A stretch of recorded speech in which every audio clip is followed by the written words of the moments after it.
For those on the phone that have used the Uniform Fire Prevention and Building Code, this is a quick review for all those on the phone that may not be adequately familiar with how the Uniform Code works in New York State. In 1981, the laws of New York State were modified to enact the Uniform Fire Prevention and Building Code Act, which determined that any jurisdiction that didn't have a fire or building code as of 1982 would have to adopt the state model code. And then in 1984, all jurisdictions, with the exception of the city of New York, would need to adopt the statewide Uniform Fire Prevention and Building Code. There is very little flexibility to have a local law that modifies the Uniform Fire Prevention and Building Code. They're known as more restrictive local standards, to be covered on another session, but for today's conversation, the Uniform Fire Prevention and Building Code is effective as written in all 1,604 jurisdictions without the City of New York. The City of New York has its own fire and building code. Coincidentally, even though the carbon monoxide requirements that we'll be discussing today are not applicable to the City of New York, they did have a companion bill that was passed by the state legislature and signed by the governor into the law that modifies their city building code and city fire codes to require carbon monoxide detection in commercial buildings in a similar fashion we do. So for today's conversation, everything's the same, just the law is different for the City of New York. For those on the phone, when I discuss that are from agencies of the state that are in the City of New York, when I discuss the state code today, that applies to you as a state agency within the City of New York, not the city code.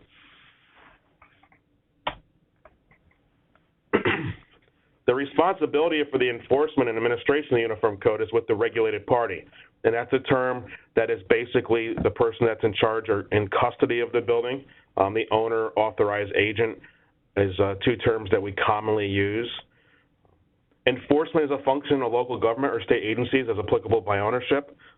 So for a vast majority of code enforcement in the state, that's done by a local government, city, town, village, or county, or through some sort of intermunicipal agreement or third-party agreement that is origined in the town, village, city, or county it exists in. State agencies have custody and control over those that they regulate. Changes to the Uniform Code are the responsibility of the regulated party on the day of adoption. And we're going to discuss the adoption process actually at the end of this program.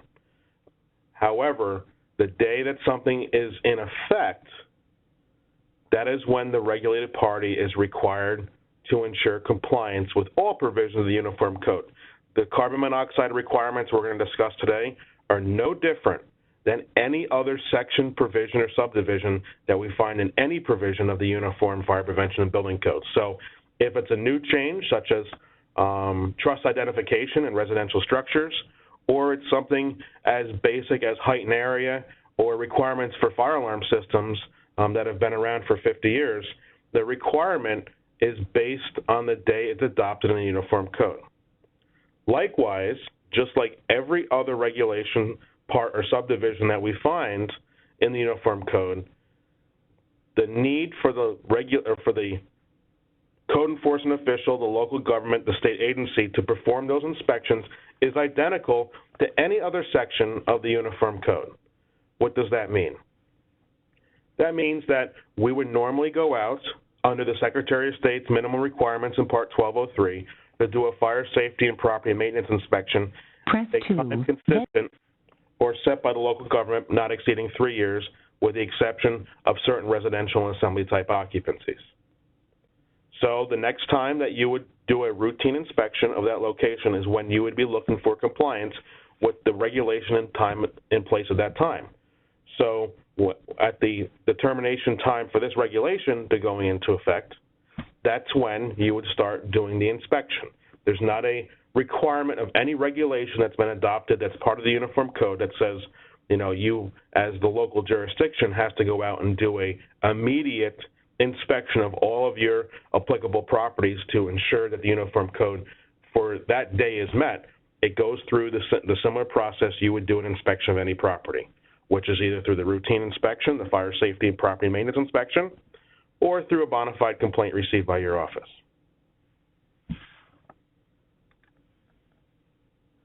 Before we get into the requirements actually of the commercial buildings of carbon monoxide detection, let's just quickly go over carbon monoxide basics.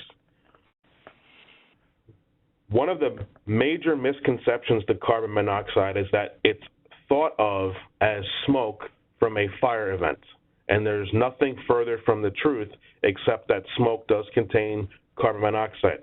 However, the process, the physical properties, the health effects are much different than how we see casualties and fatalities brought from fire and smoke compared to carbon monoxide. So carbon monoxide's a naturally occurring compound. If you remember chemistry class, it is one carbon with a single bond to one oxygen molecule, carbon monoxide, one carbon, one oxygen. And it's created in our built environment basically by incomplete combustion of carbon-based fuels. During the combustion process, whether it's a campfire, a candle burning, your gas-fired furnace in the basement of your home, or any other combustion process, a complete combustion process where it is in the ideal condition is that it will take carbon, an organic material, the fuel, and mix with air and oxygen, and the carbon and the oxygen with the hydrogen and the remainder of the oxygen will then go through a combustion process, and during an ideal process, when we would call, an ideal burn, would mean that the discharge, the smoke, the resultants of the compound are carbon dioxide, that's one carbon and two oxygen, and water vapor. Perfect smoke is carbon dioxide and water vapor. When you have incomplete combustion, the chemical process gets thrown off, and it's trying to find bonds for the remaining resultants of the combustion process. And when that happens, generally caused by a restricted oxygen intake, so you have more carbon than oxygen, the carbon and the carbon takes over the oxygen molecules. Instead of making a dual bond, which is carbon dioxide, it only finds one oxygen and makes carbon monoxide. Hence the source of why carbon monoxide becomes a problem when we have inefficiently vented or under-maintained air intakes for fuel-fired appliances and so on and so forth. So you can get carbon monoxide from a combustion source that's doing organic material. So natural gas, propane, wood, and oil are, items that we would traditionally think are carbon monoxide sources. But other items such as corn, so if you have like a corn stove or a pellet stove, doesn't matter the format the material comes in, it's still organic. Coal, paper, butane, such as butane burners in a laboratory environment, anything that has a carbon source or carbon compound can produce carbon monoxide because during the combustion process, it reacts with oxygen.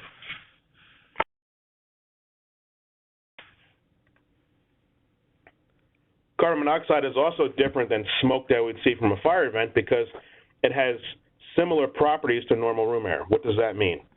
It has similar weight. Carbon monoxide has similar effects to temperature as regular room air. So carbon monoxide is basically 96% to 98% the same weight as standard room air. What that does for carbon monoxide is that it mixes very well with standard room air. So if you have a carbon monoxide event, and let's just take an office building as an example, it's going to travel in the normal ways that the room air would for, whether it's through a ventilation system or through air intakes or natural up and down shafts and stairways. It's almost considered the perfect mixer because of how it reacts and mixes right in with standard room air. Carbon monoxide does not have an odor or a visual aspect to it. sometimes this is confusing because carbon monoxide events have been thought of saying, well, there's, you can smell something and there's a problem. That is actually a misnomer. A lot of times when there's a carbon monoxide event, we'll smell something that is another resultant. As an example, if you had a forced air furnace that was oil-fired and that furnace had a malfunction, you'd be smelling the resultants of the incomplete combustion of the oil and basically the remnants of the oil becoming oil vapor and then broadcast through the building that the issue's in. That is not carbon monoxide. Carbon monoxide is the other stuff that's floating around with it.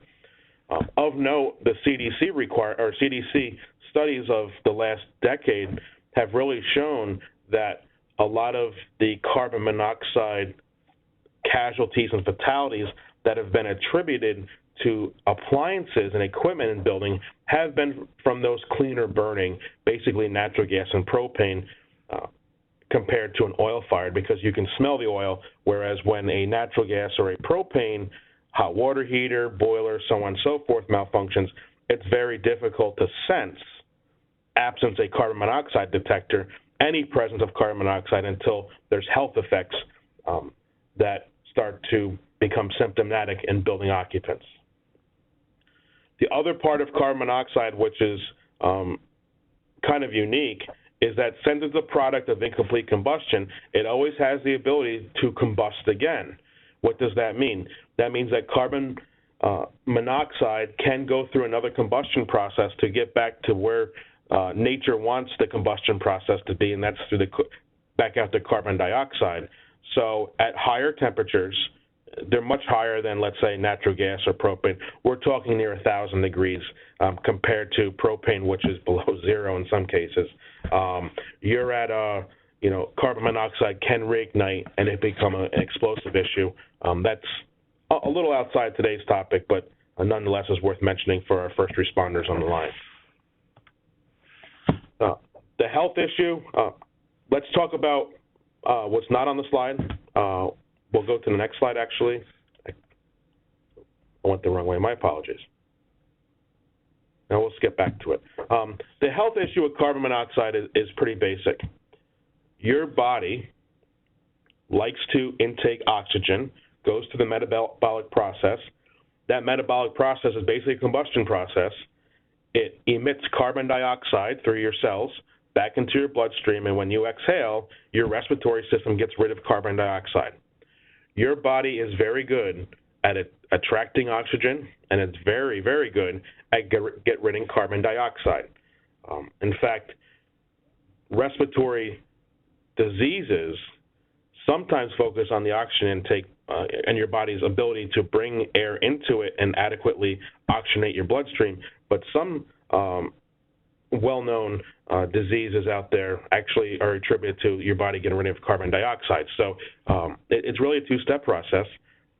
The problem with carbon monoxide is that when you inhale carbon monoxide, because of that single oxygen bond or molecule hanging onto that carbon molecule, it is more attractive to your bloodstream than regular oxygen. So if you breathe in carbon monoxide and oxygen that are mixed in standard room air, your body is more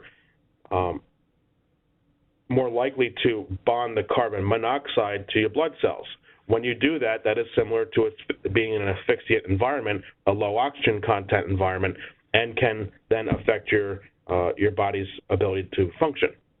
The other problem with getting carbon monoxide into your bloodstream is that unlike your body's ability to get rid of carbon dioxide, it does not have a good ability to get rid of the pollutant of carbon monoxide. So that usually entails some sort of hyperbaric or oxygen therapy in more concentrated cases, more severe cases.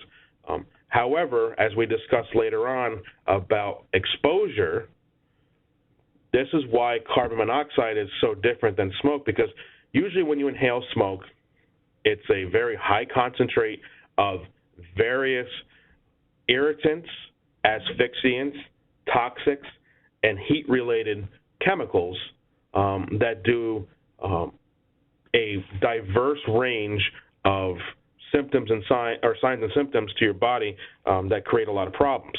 Now, whereas carbon monoxide has always been dubbed the silent killer, and the reason why it's been dubbed the silent killer is that when it gets into your bloodstream, it can just go in very slowly over an extended amount of time and do the same damage as if you had a high concentration that you were exposed to in a small time frame.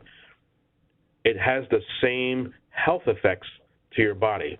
You know, if you were in smoke, let's say for 5 days, your body could never tolerate it because of heat, because of toxics, because of irritants, whereas carbon monoxide doesn't have any of those features. It's just very similar to taking a medication and staying in your body for an extended amount of time. So please understand the difference between carbon monoxide and fire smoke, because it becomes very important when we discuss the location of equipment and why we're requiring some of the equipment we are. Carbon monoxide is also a little different from fatality rate compared to fire. 430 people died, which is an order of magnitude basically less than fires. We're ranging to 3,000 to 4,000 fire deaths a year in the United States, about 430 on average over the last decade from carbon monoxide. Please understand that there's not a very good historical data set for carbon monoxide poisoning. Carbon monoxide poisoning hazards really showed up on the radar probably within the last 20 to 25 years as a function of building technology and building science, and also manufacturers making carbon monoxide detection equipment readily available to the residential community. So we don't have a lot of good numbers. That 430 has probably a standard deviation of 10 to 20%. We've seen that number go almost to 300 and almost up to 500 over the last 15 to 20 years nationwide.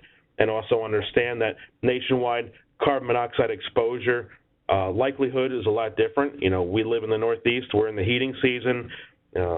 Wood stoves, gas-fired equipment, oil-fired equipment, alternative fuels, so on and so forth, where if you go into the South, a lot of heat's electrical, so you'd be finding other types of carbon monoxide sources, garages, so on and so forth. But this chart's pretty telling of how different carbon monoxide poisoning deaths are from fire deaths. And the most important, there's two very important items I'd like you to take away from here.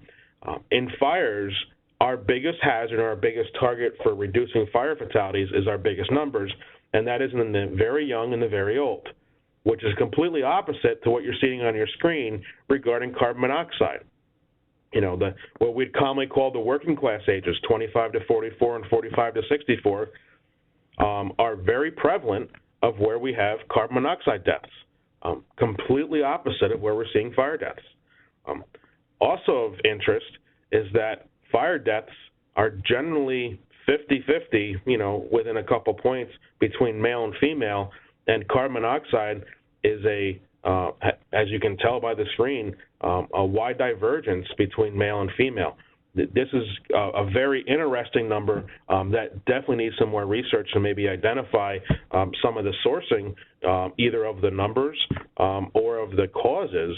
But that was a big shock when we made the program, that these numbers are completely and in no way comparable to fire and smoke deaths.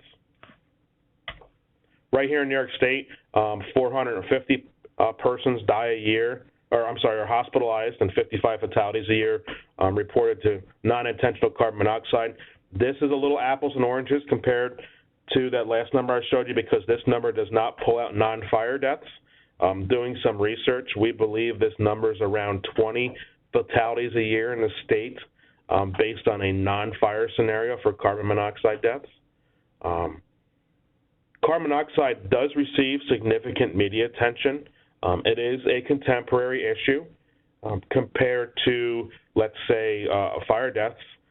You'll read about a carbon monoxide death for several days in some parts of the state, whereas a fire death may not get that number. And it's an interesting reasoning that we're still investigating, but it's really, I think, because this is a contemporary issue that we're seeing in building science and building safety, that carbon monoxide is widely unknown, and the educational component of carbon monoxide poisoning and the reason why we need detection is really growing compared to fire.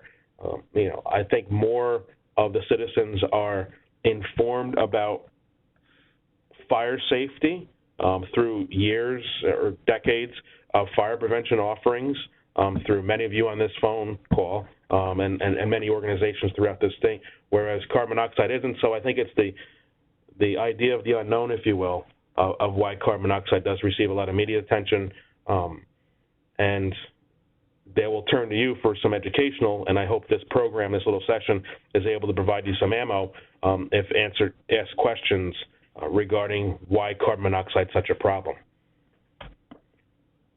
We are going to skip this slide, but the exposure basics. Now, exposure to carbon monoxide is the concentration, the amount of carbon monoxide in a volume of air. We measure that through parts per million, or ppm, and we multiply that by the time that you're in the environment. So exposure is the concentration, ppm, multiplied by the minutes. That's how we calculate exposure of carbon monoxide. Now, UL 2034, which is the listing standard for residential type carbon monoxide alarms, and UL 2075, the listing standard for gas detection, including carbon monoxide detection, use the same graph when determining the listing criteria of a detector or an alarm. It doesn't matter which one. The letters A through J that you see on the table are a letter that is attributed to a percentage of carboxyhemoglobin, or that is a percentage of carbon monoxide attached to your red blood cells in the circulatory system compared to those that are not carbon monoxide. We call that carboxyhemoglobin. So 5% carboxyhemoglobin, 10% carboxyhemoglobin doesn't have any health effects, and that may seem kind of a shocker. Carbon monoxide, you live with carbon monoxide every day. It is all around you. Last night, if you turned your gas range on at home to cook your dinner, or you went to a restaurant and they turned the gas range on, the Z2111 standard, developed by ANSI for your range top, allows for 400 parts per million to be released in the first 30 seconds of that range top being turned on, gas fired, of course. The National Institute of Occupational Safety and Health, NIOSH, permits a 50 parts per million work environment as acceptable for standard work conditions. That is based upon an 8-hour workday. So what that would mean is that you are permitted to operate in a 50 parts per million environment for 8 hours, and that would not be considered a health situation. So what does that number mean? If you look at the chart, 50 is the first horizontal line that shows up on the y-axis, the ppm axis. And if you follow that line all the way over, it goes kind of into perpetuity way off the screen for a workday, but it's still falling in that J and I category of no health effects. If you look here on the chart at 15% carboxyhemoglobin, it's saying you're going to get a slight headache. And if you follow H, you're looking at values well above 100 parts per million in an extended, when I say extended, more than 4 hours environment. Original carbon monoxide alarms, the first iteration that came out back in the 90s, used to go off at 35 parts per million without taking any consideration to time or to very small exposure. There was the initial technology basically was an offshoot of a photoelectric style where it had an absorption device for carbon monoxide. When that started to tinge down, that's when the alarm would go off. And they were unresettable back in the day. That technology has changed now, and the reason there's this chart is that there is now a relationship between the concentration and the time, the exposure number we've been discussing. And so that way, if you have a long time at a small concentration, it's still going to do that because of the health effects we described before. Please, if you take nothing away from this chart, what I want you to remember is that the testing requirements for both residential type carbon monoxide alarms and parentheses commercial type gas detection carbon monoxide are exactly the same in the testing criteria. Okay, we're back. Thanks for participating.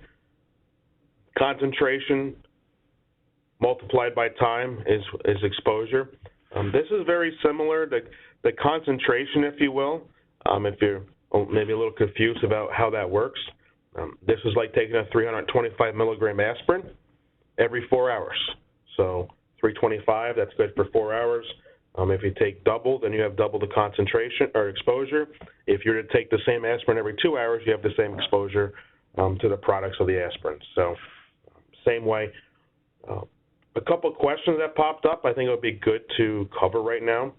First off, this presentation will be available electronically for you to reference. This program, as I'm sure most of you are aware, has been done pretty rapid rate with the quick law passage and the regulatory adoption. But this program, since it is fluid, we will publish the most latest edition very soon after the conclusion of this program. There's also the regulation that has been recently adopted and filed with the state board, and that is now going to be available for your use. That'll be on our website as well, and we'll redirect that at the end. So again, questions and answers, all of that information, all at the end.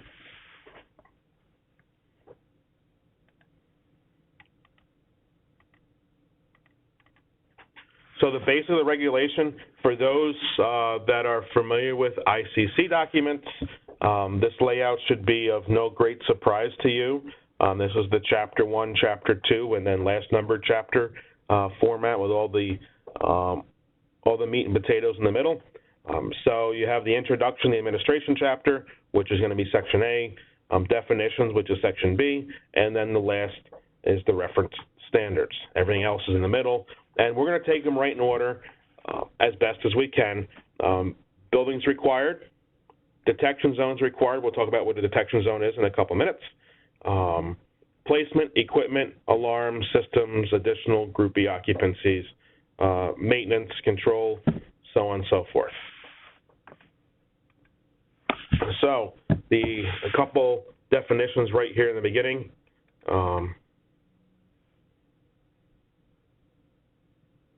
Carbon monoxide source. This should be strikingly familiar with what you know in the residential components. So those who have never used the residential requirements that are currently in our document, we'll discuss that in a little bit. So any appliance, equipment, device, or system that may emit carbon monoxide, and then a characteristic list, garages or other motor vehicle related occupancies. What I would like you to appreciate in this definition is that carbon monoxide source can mean one of three things: something that emits carbon monoxide that's in the building, or it's in a garage, or it's an other motor vehicle related occupancy. So we'll take them backwards. Another motor vehicle related occupancy, indoor fuel dispensing, repair garage, quick lube, auto body shop, any place where a car could run inside of it, maybe not for parking, but for other reasons. Vehicle showroom and a car dealership, as an example, would be another motor vehicle-related occupancy. Garages. These would be garages that are part of the building that we're discussing. We're going to talk about garages in depth as we move on, but garages count regardless if the building has any other carbon monoxide source in it. And then carbon monoxide source, basically, if it's fueled by something that has a carbon molecule, it's in. So if it's fueled by propane, natural gas, wood, corn, paper, coal, butane, heptane, sterno is another one. Solid fuels would be a good example. So these solid fuel little, whether there's like sterno cans or something that looks like them that you put in like these decorative fireplaces we've been seeing, that would be a carbon monoxide source. But it has to be an appliance, equipment, device, or system that may emit carbon monoxide. Again, this is a far-reaching definition. I'm sure there are many more characteristic terms we could put in there, but what I would like you to appreciate is that it talks about anything that uses gas or liquid fuel, and as well as solids are in there as well, so the wood stoves, the fireplaces, so on and so forth.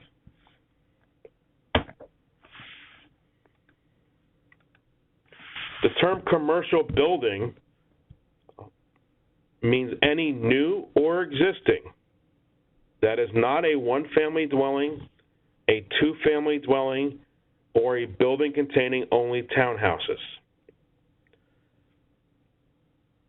This does not say residential code. This says one-family dwelling, two-family dwelling, or buildings containing only townhomes.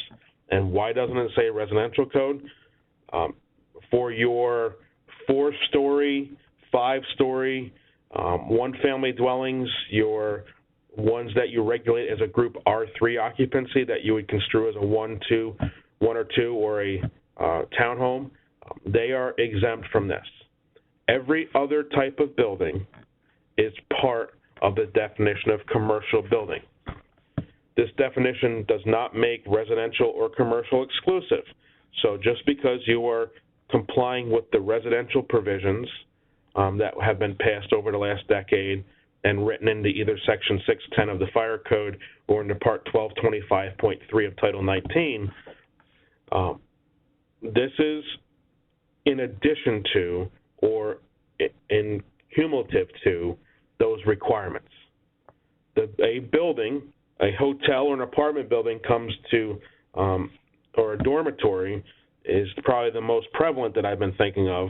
A multiple dwelling needs to follow both the commercial and the residential requirements, because the residential portion only applied really to the sleeping units, except for the garage section. Now, I will adequately go over this at the end of the program and how these are mixed together. I do not believe it's as bad as it sounds, but we are further developing those requirements as far as the training aspect, but we'll cover that at the end, and then we can take questions at that point in time. Just a reminder for those who aren't into commercial plan review, that a building is separated by exterior walls or firewalls. So if you have a large building that utilizes firewalls, a firewall being a fire-resistant rated construction that's structurally independent from both sides. So it's not built on floor decks. This is something that's from the foundation to the sky, if you will. Firewall, a very specific definition. Then it creates two buildings, so these requirements start over at the firewall. A good example of this would be a very large wood frame multiple dwelling where firewalls were used to mitigate a building area issue. You would then consider this multiple buildings, which in effect generally helps out because then you start to compartmentalize the requirements a little bit. But again, another very specific situation I just want to make sure we covered. A building is considered existing if the building was complete prior to December 31st, 2015.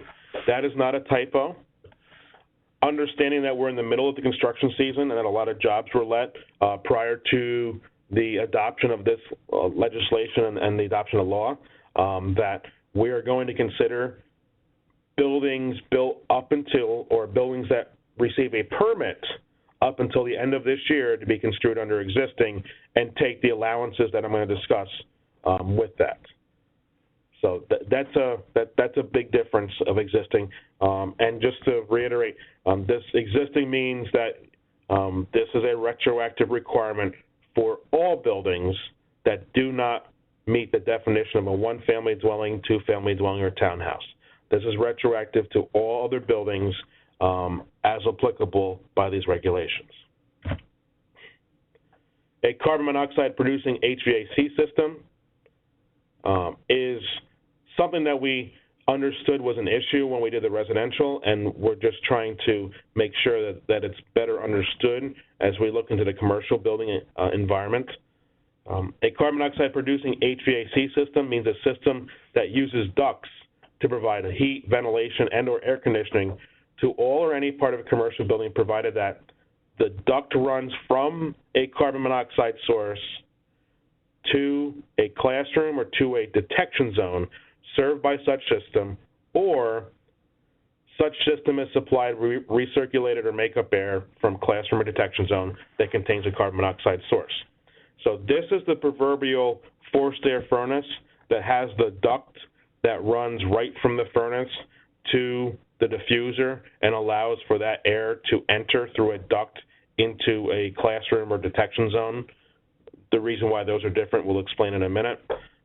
However, if you have a boiler and that boiler then goes through hydronic piping and goes to a coil, and then it becomes a duct through a reheater, that is not a carbon monoxide producing HVAC system, because that ductwork is not connected to the carbon monoxide source.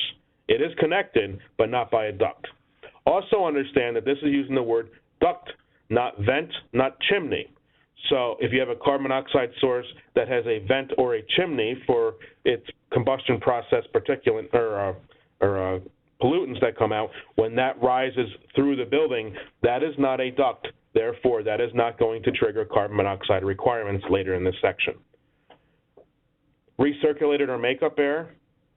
If there was, and a lot of these are going to be in your older systems because a lot of this is prohibited by the new mechanical code and fuel gas code. However, if you are pulling makeup or recirculated air from an area that has a carbon monoxide source, so let's say you're pulling makeup air from a lobby area that has a gas-fired fireplace, and that makeup air is used for domestic ventilation of, let's say, restrooms or a combined recirculation for a corridor on a floor above, that would also be considered a carbon monoxide producing HVAC system because it has the ability to readily mix through the HVAC system carbon monoxide through the building. That's the premise here, is through ductwork. It's not through, we're not looking at other systems. We're not looking at floor openings. We'll discuss floor openings later. Stairway shafts, elevator shafts, natural. We're just looking at HVAC systems because that's the most prevalent way that we can move carbon monoxide without diluting it to a point where it could become an issue from an exposure standpoint.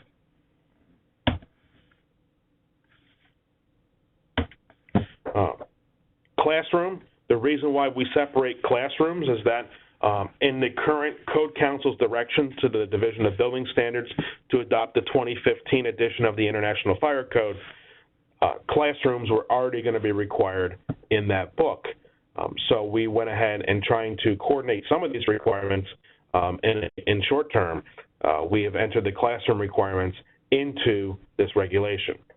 So a classroom has to meet all three definitions, okay? So it has to be located in a school, independent whether it's public, private, or religious. It can be in a Group B, but doesn't have to be in a Group B. Group E occupancies is what we normally think of a school, but please understand that you don't have to be a Group E to be considered a classroom. As an example, if you have a large assembly occupancy, let's take a place of worship that has a very large worship area, and then they may have a couple classrooms for religious studies, as an example, in the corner. If that takes up less than 10% of the building area, by the building code, that would not be considered a Group E occupancy because you can use the accessory use area. However, we wanted to ensure that didn't get the same coverage as other classrooms by virtue of a unrelated classification. It does not include rooms used by students over the 12th grade. So for your post-secondary education, your colleges, your universities, your adult education courses, adult vocational courses, those are not classrooms. Therefore, they don't have a special consideration. It must be in a building where classes are taught. This is kind of a connection of ensuring that you don't have classrooms and then they're used for something else. And then smaller classrooms, 6 or more. So characteristic number, 250-foot room. This is your one-on-one session rooms, maybe for a special program that's offered for the school, or for your really, or for maybe a focus group. Less than 6, or six or less, including staff, do not meet the definition of a classroom. Detection zones. Detection zone is the term that we're going to call every other part of the building that isn't a classroom or a garage. There's a lot of language up here. I'm not going to read through it all. I would say that someday, I would say that in the near future you should take a look at it, but I'm going to just jump to the next slide. A detection zone is every story of a building. So you have, take every story of a building and call a detection zone. Not mezzanines, not floor levels, whatever a story is. Stories do count below grade. Okay, so basements are stories. I know there's been some confusion over that, especially when we talk about residential sprinkler applications, I understand.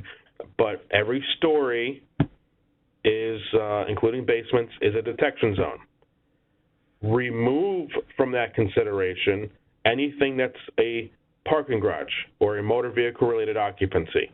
Those get removed out of the consideration. We're not going to apply detection zone to any parking garage or motor vehicle related occupancy. From that point, there is a typo here, and we will eventually fix it. This will be, this should not say this.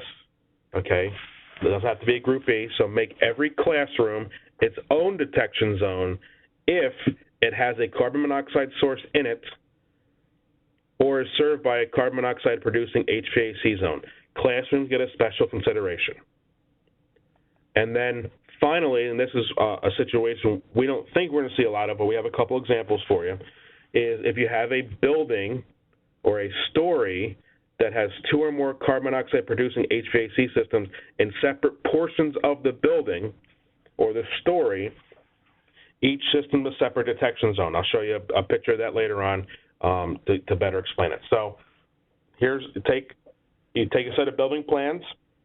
Every story becomes a detection zone except for any level that's a parking garage or any portion of a story that's a parking garage. Those get removed. Take any classroom that meets the definition of classroom that has either a carbon monoxide source in it or is served by a carbon monoxide producing HVAC system, and that becomes its own detection zone. And then this separate one we'll discuss later. That's how you break up your building, and this is how we're going to determine how detection works. This is how we separate it up. Understand the reason we are doing this and we have these new terms that we're using is that the state of New York is the first state in the nation to adopt a statewide requirement for commercial buildings to have carbon monoxide detection.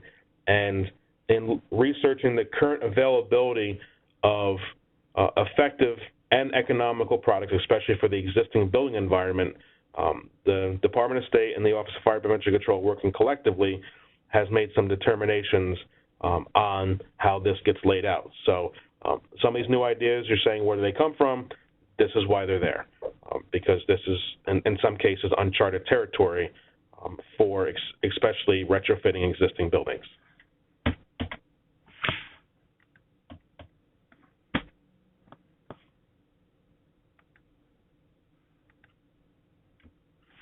So just a quick example here of how we would do a detection zone. So here's classroom 1, classroom 2. These classrooms meet the definition of classroom, just for your information. So we would first go ahead and we would sign the entire story with the exception of the parking garage, because parking garages aren't part of the detection zone. And this is for a forced air heating from an oil-fired furnace that's located on a story below, and is common throughout the story. So this story doesn't have a carbon monoxide source on it, but it's served by a carbon monoxide producing HVAC system. Since we do have a classroom that's served by the forced air heating, It's served by a carbon monoxide producing HVAC system. Therefore, that classroom gets classified separately, and so does this one. So that's how it would be broken up, 3 separate zones on this story. For example, 2, heat is produced throughout the story by hydronic baseboard heating from a boiler located on another floor. Restaurant has natural gas ovens and stoves. So this story does have a carbon monoxide source on it, as well as being served by a carbon monoxide producing HVAC system. So again, the entire story gets it, and the parking garage gets it. After that, there is no specific requirements because the classroom 1 or classroom 2 is not served by a carbon monoxide source or has a carbon monoxide producing HVAC system serving it because it's baseboard heat. Just because the restaurant has natural gas ovens and stoves does not change the requirements here to separate the restaurant into its own detection zone, nor does it want to consider the tenant space. The other triggering event on this story, besides obviously the natural gas ovens and stoves, is the presence of a parking garage, which is construed as a carbon monoxide source. But just because there's 2 or more carbon monoxide sources on this story doesn't necessarily mean that you have to start segmenting and creating more detection zones. They're all one collective, and this is really the basis of why we had the conversation about mixing air. Going through walls or openings, it mixes just like air. So it's a lot different than, let's say, a fire scenario where we would be talking about selectively putting detection in certain areas. Heat is produced by a propane-fired unit heater in each room. Okay, so because there's a carbon monoxide source on the story by the parking garage and the heaters, the whole floor gets it, as well as the parking garage doesn't. Carbon monoxide, or classroom 1 does because it has a source in the classroom, and so does classroom 2. Other than that, there's no other sources. Now, a lot of folks would want to say, well, there should be one there and there should be one here, but the restaurant and the tenant space don't get spaces just because the story is the triggering event.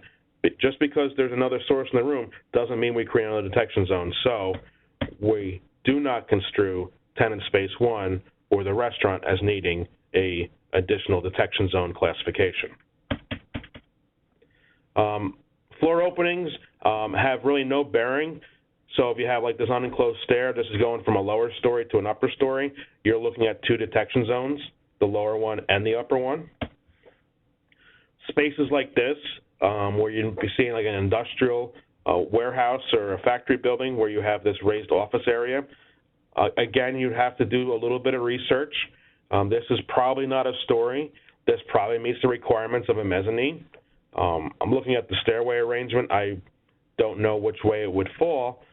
However, looking at this, if this was a mezzanine, then this would be part of the detection zone of the factory or storage floor that you see there, the open base space.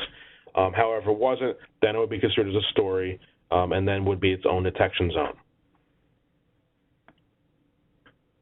The problem sometimes when you look at these pictures, you see other problems like the exiting, but that's for another day. Now, here's an example of a place where you have 2 distinct carbon monoxide producing HVAC zones. So a cold storage facility is an excellent example. So you have the Browners building up front, Davies Cold Storage here, and this has, I'm assuming, heating and cooling for office type environment, normal work environment. The big white building in the back, it's a cold storage building, so safely assume that that is being cooled during the winter time when everybody else is being heated out front. This would be a good example of the same story having 2 different carbon monoxide producing HVAC system zones. So you then assign 2 separate detection zones in this building. Another great example would be a hotel environment where you had a hotel and then attached off the back of that hotel might be an indoor swimming pool, and at the end of that swimming pool enclosure would be a maintenance room for, let's say, the pool filtration system or a pool heating system. If there's a carbon monoxide source there and then there's a whole area in the middle that's either unconditioned or served by a completely different heating system and then a wall for the hotel, that would be a place where I could see multiple detection zones occurring on the same story by virtue of it having different carbon monoxide producing HVAC systems serving each one. So that would be another example of where that section would be used. Okay, so this polling question that we're popping up, before you all hop on and off, we're gonna take a 10-minute break at this point. We're gonna come back at 2:15. So this polling is gonna be open for 10 minutes. Please answer the polling question before you venture off to take care of whatever logistical needs you need to do, so we can go ahead and capture your answer and then capture your participation. So we will be back on the program at 2:15. Thank you. Okay, we're going to get back started here with the program, and so we can finish up on time. Thanks for some great questions coming in. I see a lot of familiar faces popping up and adding some great questions. Before we continue with the program, I want to tell you why it's so important that your questions, comments, confusion, whatever it may be, is provided to us, preferably through an email to me, which I'm being the clearinghouse for questions, and I'll repost that at the end, or through the Q&A. That's fine as well. Because of the timing of the law passage and the Code Council meeting and the implementation date that was placed on the law to be acted upon by the Code Council, this was done by what's known as an emergency rulemaking through the State Administrative Procedures Act. That emergency rule is what we are discussing today, and the implementation is what we'll discuss at the end of the program. However, the normal course of producing a regulation, the rulemaking process, is going to occur at some point after this, because an emergency rule still does not waive the requirement for the normal regulatory process, what you may commonly known as the public comment period and public input period, to the components of any regulation, including the Uniform Code and this specific requirement that's part of the Uniform Code in Part 1228 of Title 19.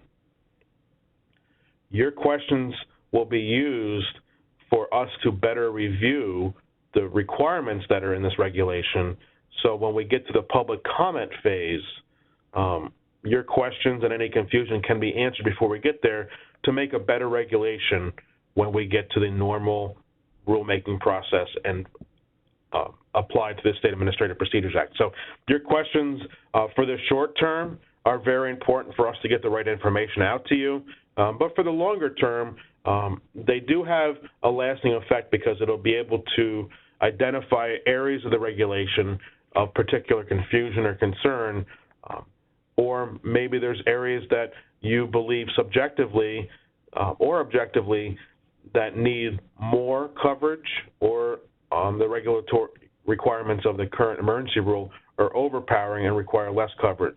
Obviously, we have to stay in compliance with the law requirements, but your input from all interested parties is valuable, and we thank you in advance for providing that. So we'll get on with the program. So we did the definitions. So the $100 question is, how do you apply all this to where things need to go? So carbon monoxide detection, the best way to look at how the regulation works is that carbon monoxide detection shall be provided in commercial buildings that have a carbon monoxide source, in a commercial building attached to a garage, or a commercial building attached to any other motor vehicle-related occupancy. So look at the entire building. Anything that falls between exterior walls and firewalls is a building, and look in there, and if there's any garages, attached to any garages, any motor vehicle-related occupancies, or any carbon monoxide sources, that building is now part of the requirements that we're going to now follow along with. The only two exceptions that we know of, or the only two exceptions in the regulation, are Group S and Group U occupancies that are occupied occasionally and only for building or equipment maintenance. This is your communication buildings, your well pits, your below-grade vaulting for utility communication services, outbuildings, so on and so forth, and then any building that meets the definition of a canopy. So if you have a building that's open more than 50% on its perimeter, then it doesn't need carbon monoxide detection because it's going, like we said before, it moves just like air, and away it goes. So once we determine the building, now we look at our detection zone. So the real process for those doing review would be, first off, determine the building, whether it has a carbon monoxide source, a garage, or motor vehicle-related occupancy, or as a group S or U that we discussed, or a canopy.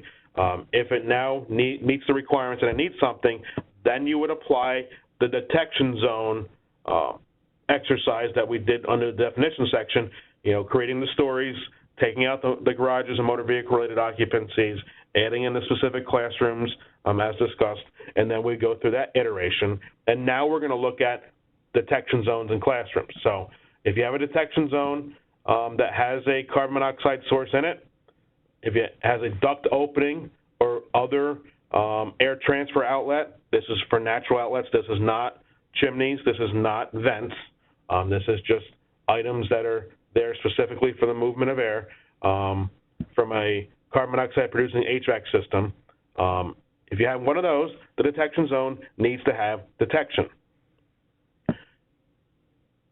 If you have a detection in the first room or area served by each main duct and is automatically signaled, you do not have to provide detection through the remainder of the detection zone.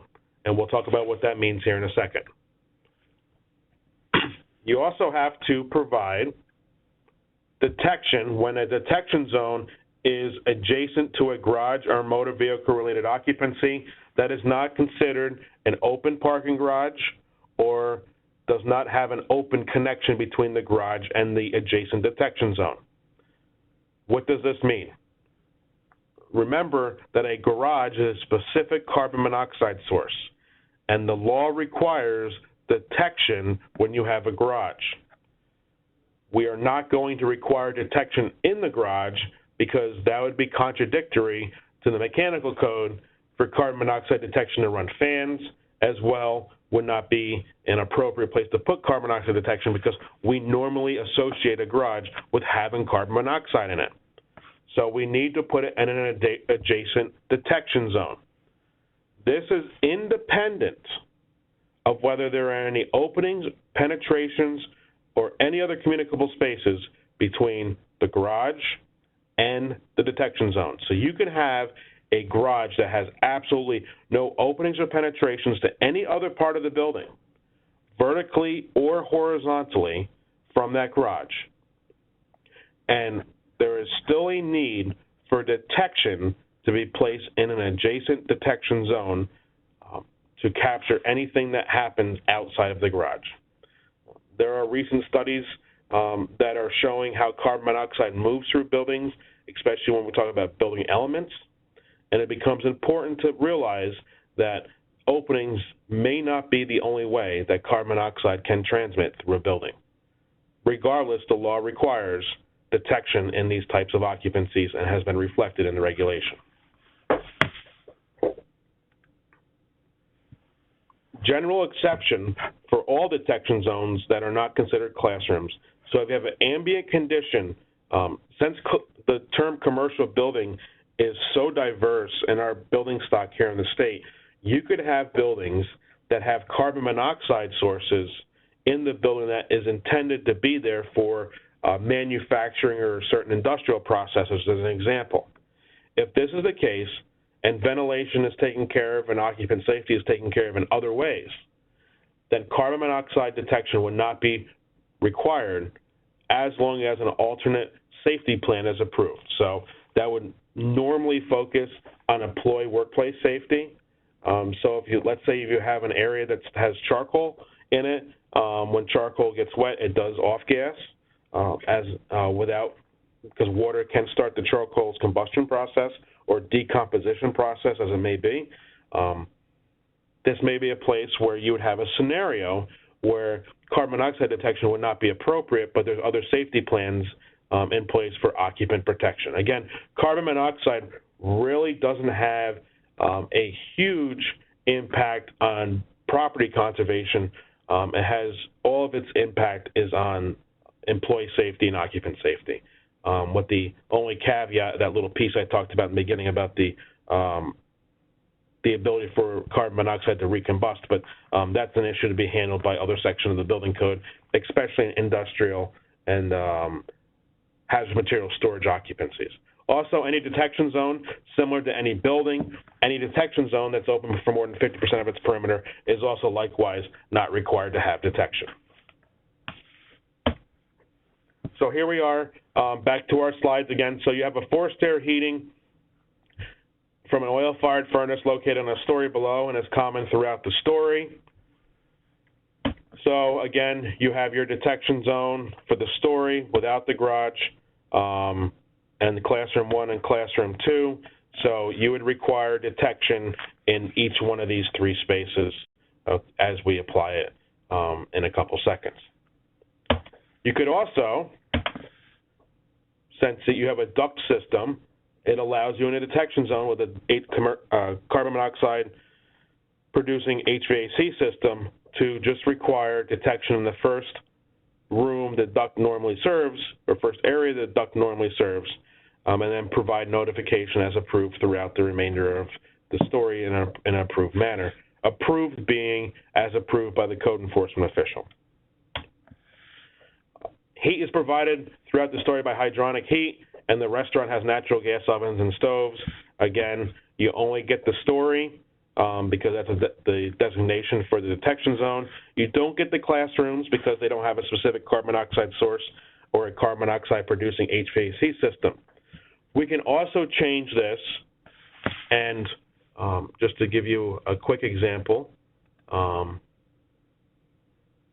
if this sentence would go away, so let's just say heat is produced throughout the story by hydronic baseboard heat from a boiler located on another floor, you would not have a carbon monoxide source on this story except the parking garage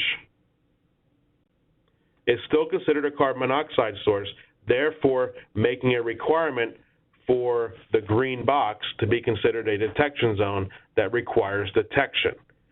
So in this case, you could have no carbon monoxide sources except this garage, and that would be the trigger of why you would need to have carbon monoxide detection in the detection zone marked by the green box, which would be construed as the adjacent detection zone. Heat's provided by a propane-fired unit heater in each room, again, carbon monoxide source, in each detection zone that's called out, therefore you would need one in each one. Again, the parking garage is covered by the green box, which is the adjacent detection zone. So where do they go in the detection zones? Now we've determined what areas of the building get detection. So how much detection do you get?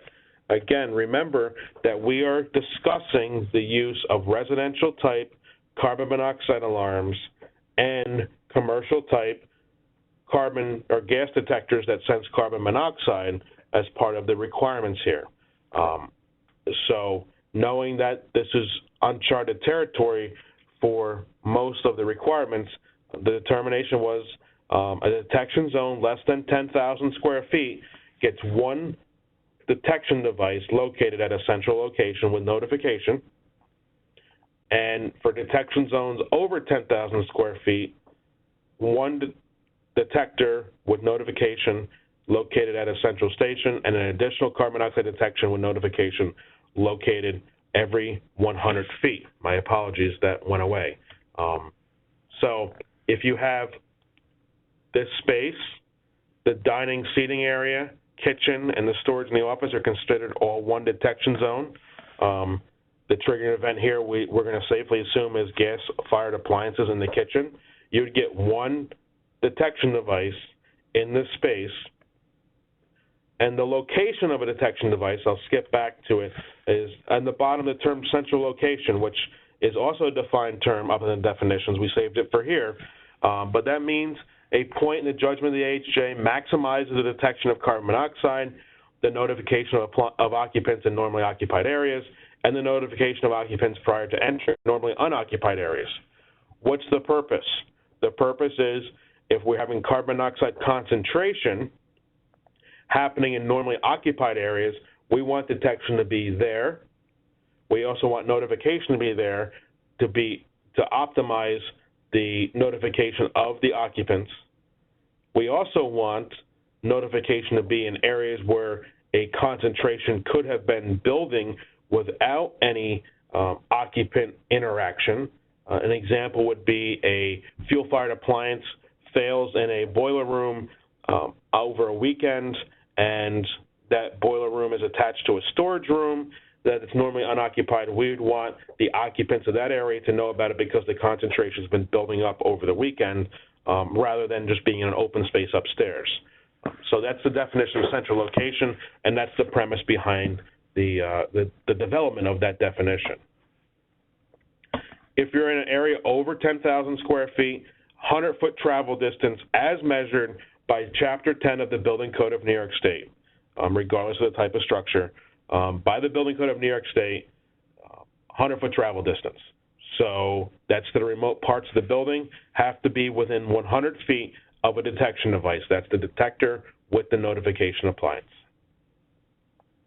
This is in addition to the one centrally located unit.